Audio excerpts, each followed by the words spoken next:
আসসালামু আলাইকুম। ফিরে এলাম আগের ভিডিওর পরের ভিডিও তৈরি করার জন্য। তো গত ভিডিওতে আমি দেখিয়েছি যে কিভাবে এই প্যাটার্নটা তৈরি করতে হয়।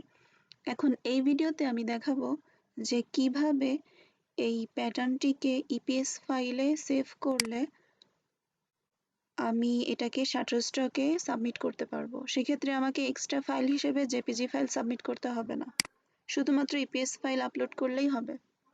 তো চলুন দেখে নেওয়া যাক। আমি এই প্যাটার্নটা তৈরি করার পর এটা সিলেক্ট করা আছে। সিলেক্ট করা অবস্থায় আমি অবজেক্টে ক্লিক করব। ক্লিক করার পর এখানে এক্সপান্ডে ক্লিক করব। এখানে ওকে দিব। আচ্ছা, ওখানে ওকে দেওয়ার পর নেক্সট স্টেপে আমি যেটা করব সেটা হচ্ছে অবজেক্টে আবার যাব। এখানে আমি ফ্ল্যাটেন ট্রান্সপারেন্সি করে দিব। এখানে ওকে দিব। কোনো চেঞ্জেসের দরকার নেই এখানে।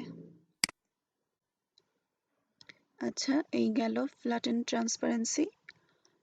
নেক্সট আমি আবার অবজেক্টে ক্লিক করব, করে এখানে কম্পাউন্ড প্যাথ, এখানে মেকে ক্লিক করব, এখানে ওকে দিব। Okay, so I am almost done. এবার আমি যেটা করব সেটা হচ্ছে ফাইলে যাব, যে সেভে ক্লিক করব। ক্লিক করার পর আমি এটাকে দিলাম নাম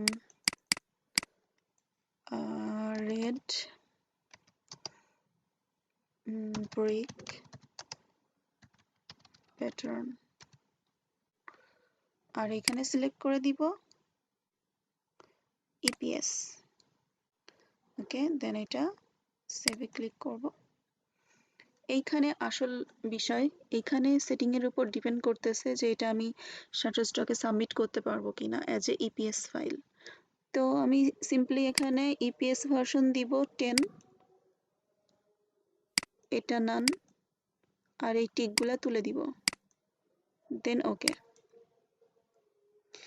ওকে, তো এই ছিল কিভাবে প্যাটার্নটি সেভ করতে হয়। সেভ করার পর যে ইপিএস ফাইলটা হবে সেই ইপিএস ফাইলটা অবশ্যই 50 মেগাবাইটের থেকে কম হতে হবে, নইলে ওই ইপিএস ফাইল আমি শাটারস্টকে আপলোড করতে পারবো না। 50-এর বেশি হয়ে গেলে আমি শাটারস্টকে আপলোড করতে পারবো না।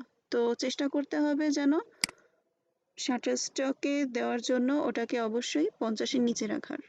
যদি বাই চান্স বেশি হয়ে যায় তো ওই ফাইলটা শাটারস্টক নিবে না।